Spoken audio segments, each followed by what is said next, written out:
Hello বন্ধুরা, আমার ইচ্ছেটানার নতুন একটা ব্লগে তোমাদের সবাইকে স্বাগত। আজকে ছিল নীলষষ্ঠী, তোমরা তো সবাই জানো। আর এটা আমার দ্বিতীয় বছর। প্রথম বছরটা ভালো মতোই কেটেছে, আর এই বছরটাও মোটামুটি ভালো মতোই কাটলো মহাদেবের আশীর্বাদে। তো আমি প্রথমে তো বাড়িতে পুজো টুজো দিয়ে তারপরে মন্দিরে গেছিলাম। আমি, আমার মেয়ে আর আমার হাজব্যান্ড তিনজন মিলে মন্দিরে গেছিলাম। এটা আমার ঠাকুর ঘর। সেখানেই আমি মহাদেবকে সুন্দর করে পুজো দিয়ে তারপরে বেরিয়েছি। যে আমার মেয়ে রেডি হয়ে গেছে, ওকে বলছিলাম পোজ দাও পোজ দাও, সেজেছে।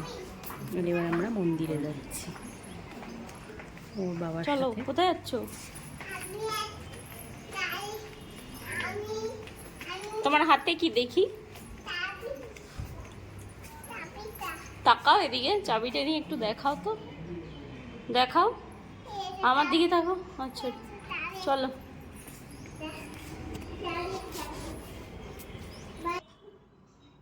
আমাদের বাড়ি থেকে মন্দিরের দূরত্ব খুব একটা বেশি নয়। তো ওর বাবা অ্যাকচুয়ালি গাড়ি নিয়ে যাব আমরা, তাই ওর বাবা গাড়িটা বের করছে। তো আমরা এখানে দাঁড়িয়ে ওয়েট করছি।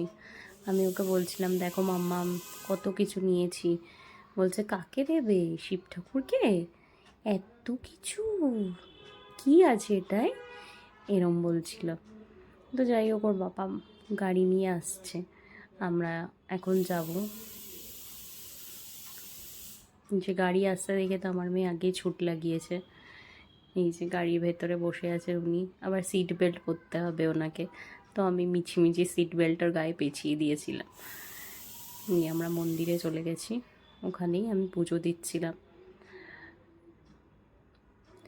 মহাদেবকে আমি পঞ্চামৃত দিয়ে প্রথমে দিয়েছিলাম পঞ্চামৃত, তারপরে গঙ্গার জল দিয়ে স্নান করিয়ে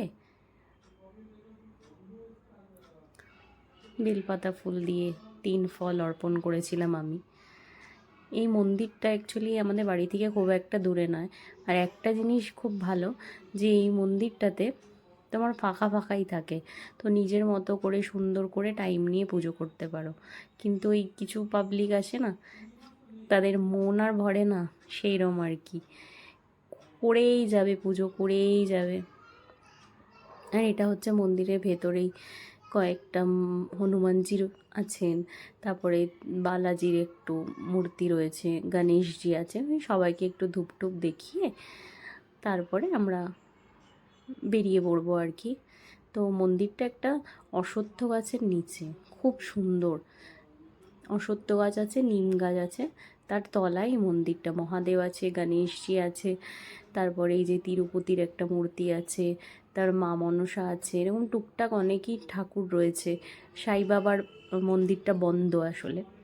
তারপরে ওই আর কি বেরিয়ে পড়লাম বাড়ির দিকে। আর যেই প্রহরটায় প্রদীপটা, ঘিয়ের প্রদীপটা জ্বালানোর ছিল, সেই ঘিয়ের প্রদীপটাই আমি জ্বালিয়ে তারপরে প্রসাদ খেয়েছি। তো আজকের দিনটা সব খুব ভালোই কেটেছে আমার।